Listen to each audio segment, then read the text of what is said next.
All right, young scholars, this is Mr. Martyr. This is another video with the Industrial Revolution. We're again joined by some of your colleagues and classmates. This video, we're going to talk about Great Britain leading the way.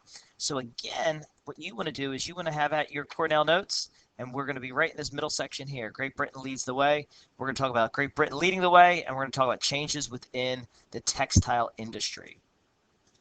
All right, so Great Britain leading the way, we know that England is an island, and what we want to do is we want to explore why this tiny island became one of the most powerful nations in the world. How did this tiny island, smaller than the United States, smaller than the size of New Jersey, how did it come to dominate the entire world? There's an old adage that the sun never set on the British Empire. Well, we need to take a look at that. In order to answer that question, we need to take a look at how Great Britain industrialized. So, Mr. Martin, why did the Industrial Revolution begin in Great Britain? Hello, students. Ryan Alverson here. I'm here to answer this question proposed by Symphony. Why Great Britain? I don't know why. There you go. Geographic winner. Great Britain had a lot of coal and iron, which made them the geographic winner. Well, thank you, Ryan, for that insightful analysis. But yes, he in fact is correct. Great Britain was geographically blessed to have all sorts of natural resources. Chief among those natural resources were coal and iron. Why is coal and iron important? Well, we know that coal is going to be used to develop steam-powered engines later in the Industrial Revolution. And we know that iron, from one of our previous videos, iron is going to be used when it's smelted and when it's bound together, it's going to be used to develop stronger, better, bigger buildings.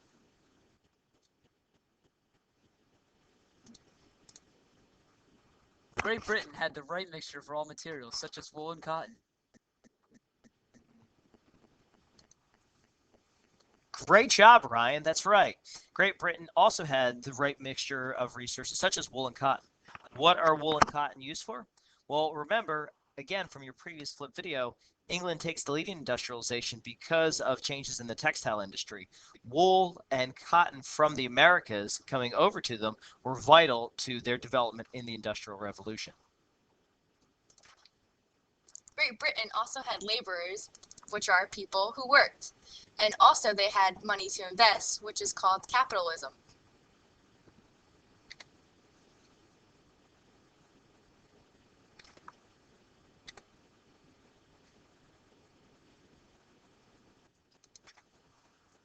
Excellent job, Symphony. And what Symphony was just talking about, she said, laborers are people with money to invest. Well, what economists thought or believe very strongly in the size of a nation and the power of a nation relies on its labor force?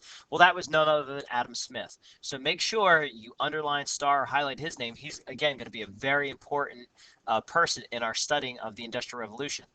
And people with extra money to invest, they had that capital. And that's where we're going to see a dramatic shift in the economy, change from a mercantile economy, which is primarily the age of exploration, to a capitalistic economy in the 19th and 20th centuries. As we've seen, the first change to happen in England was the textile industry. And here, Symph and Ryan are going to talk a little bit more about how those changes occurred.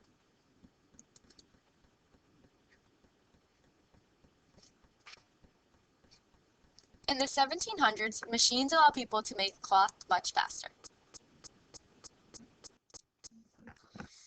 And because of that, people needed machines. So as the explorers are bringing back raw materials and resources from the Americas, people need devices that will help them make clothes, make cloth a lot more faster. They needed to keep up with the surging demand. Early machines were too large and too expensive to be operated at home. So the early factories, guys, believe it or not, were nothing more than tiny sheds that were in different parts of the home or different parts of the property. And that's going to be a key to understand, because a lot of people think when they think of the Industrial Revolution, they'll think that, oh, big factories and machinery and the assembly line. Well, no, take a good look at the picture on the right-hand side of your screen. The early factory workers the early factories were nothing more than what's called the domestic system, which is people working outside their home in small sheds, creating cloth and spinning and weaving fabrics together to produce textiles.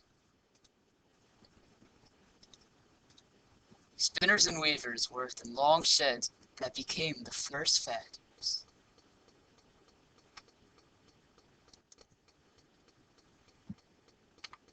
Thank you, Ryan. And now let's take a look at some of the changes in transportation. The first major change in transportation occurred when James Watt improved the steam engine. All right, he harnessed the power of steam engine using coal, using fire to produce a steam engine.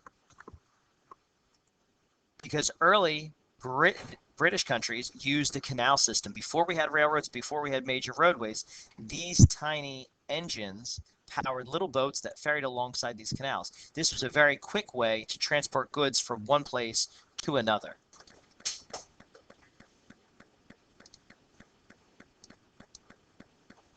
Canals and stronger bridges were also constructed to aid in the transportation of manufactured goods. This was vital to transportation. So like we said, James Watt improves the steam engine that powers boats, and he uses the canal system and the bridge system to effectively navigate throughout England. And in a minute, we're going to take a look at a map that shows you the canal system.